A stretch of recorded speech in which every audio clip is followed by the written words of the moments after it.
Hi, Manna family. There's a world of difference between me saying to you, what's mine is yours, and you saying to me, what's yours is mine.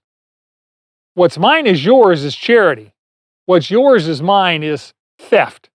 The eighth commandment simply says, Exodus 20:15, you shall not steal. Eve was the very first human being to break that commandment when she took and ate and stole fruit from the tree that God told her and Adam not to take and not to eat. God worked 6 days to create the heavens and the earth, and He commanded His people to also work 6 days a week in order to earn their own living. Honest work creates value that someone else is willing to pay you to do. And therefore, God sanctions private property because He commands us to work for it. And He forbids theft because it doesn't involve working for it. This command, do not steal, protects our neighbor's right to their property that they earn through their hard work and God's blessing. Stealing is defined as taking what belongs to someone else without their permission. And the source of stealing is covetousness. Coveting says, I want something that belongs to someone else. The thief says, I don't want to earn it. I don't want to work to earn it. I don't want to wait to get it. So I'm just going to take it. And I don't care who gets hurt in the process. When Israel conquered Jericho, God commanded Israel that everything found inside the city belonged to Him. It was to be dedicated to God and brought into the tabernacle. No one was to keep anything for themselves. However, a man named Achan saw gold, silver, and fine clothing in Jericho, and he coveted them and he stole them from God. As a result, God withheld His blessing. The Israelite army was defeated in the nearby city of Ai, and 36 Israelite soldiers lost their lives due to this theft. God commanded Joshua to take Achan and his family outside the camp and stone him to death. Clearly, God takes stealing seriously.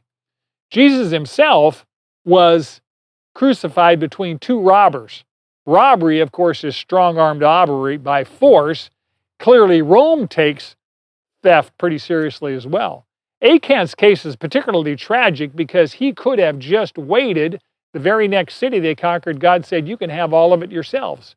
But thieves, if you haven't noticed, are seldom patient people. Theft is wrong ultimately because God owns everything. God loans His possessions to each of us as He sees fit. And 1 Corinthians 4:7 asks an obvious question. What do you have that you did not receive from God? And the answer, of course, is nothing. 1 Timothy 6:7 says we brought nothing into this world and we're going to take nothing out as well. So each one of us is responsible to manage God's gifts that He's entrusted to us. When someone steals from someone else, what they're really doing is taking what ultimately belongs to God. There are lots of ways people steal. Borrowing money or stuff and not paying it back. Underpaying or late paying people you work for, whether it's housekeepers, gardeners, or your employees. If you're an employee doing less than a day's work for a day's wage is theft. Underreporting income, overinflating expenses on your tax return. Plagiarizing someone's ideas and not giving them a credit is intellectual capital theft.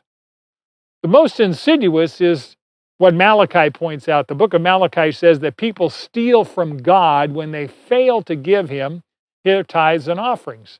God gives us eternal life, which begins at the moment of salvation, but He also gives us time, talents, and treasure, and He expects us to use those gifts for His glory. When we take what God has given us and use them selfishly on ourselves, we're really stealing from God. When God blesses us and we take the credit for it, that's another form of stealing from God. Probably the best known example of a thief in the Bible who repented is the wee little man Zacchaeus. Zacchaeus collected taxes for the Roman Empire, and anything he could collect beyond the bare minimum that Rome wanted, he could keep for himself. So needless to say, he became quite rich through extortion and fraud.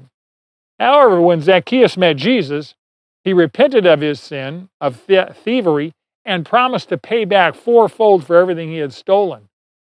He was living out the reality of Ephesians 4:28, which says, let him who steals steal no more, but let him rather labor, performing with his own hands what is good, in order that he may have something to share with him who has need. Go and do likewise. Remember, God designed us to do life together